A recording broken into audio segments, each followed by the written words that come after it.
Hi there. So a few days ago, I got a message from one of you on in my WhatsApp chat asking for the materials used in making fascinators. Of course, fascinators is actually a wide range, and you can't just give for all really. So I asked for specification, and she led me to Crinoline Fascinators. And so after giving her, I decided there might be some of you who are in the same shoes, wanting to know what are the list of materials, what are the names of materials you can use to make crinoline fascinators. So here are the basic materials. Of course, you need your crinoline to start with, and there are a variety of them which we discussed in our crinoline masters class. Now you need a fascinator holder. Now there are a lot of them, and you make use of them in different instances. We have our clips, and then we also have our Alice bands, elastic band, and clips, all used for different instances. If you want to know that, you can ask me in the comment section below, and I'll probably prepare a video or something concerning that. Now all this that I've told you, they all come in different shapes and sizes as well, so it's another video on its own.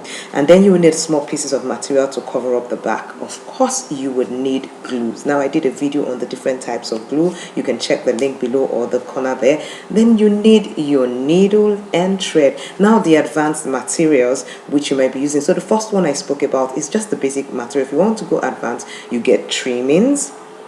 Then you also go ahead to get flowers. All this will help you in the decoration of your crinoline fascinator. Then you have your feathers. They come in different shapes and sizes. You have bias. You can even use ribbons as well. You have your hot wire. Now really we're talking advanced. When you make with hot wire, you will see there's a difference. Then we have our cutter. Now this cutter is used to cut the hot wire or millinery wire. I have a video concerning that also. You can check the link below or the link there. Then also we have our fascinator base. Yes. Then we have your paint spray. Now I explained that also in our master's crinoline class. Then you have your chenille stems, and also last of all, if you must, you can get a sewing machine. Now the sewing machine, if you're unable to get one, you can always go to a nearby tailor or seamstress beside you to help you do the sewing that you need to do. Now, if you want to be your guru in the use of crinoline, I would advise that you attend our master's crinoline class. After it, trust me, you will be very creative in the use of crinoline, and you will stand out among your peers. Before you jump out, if you got value from this video, please do click the thumbs up.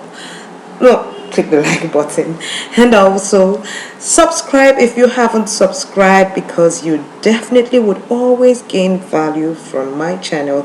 And click the bell so you get notified when new videos are uploaded. Till we meet next time, it's goodbye and God bless.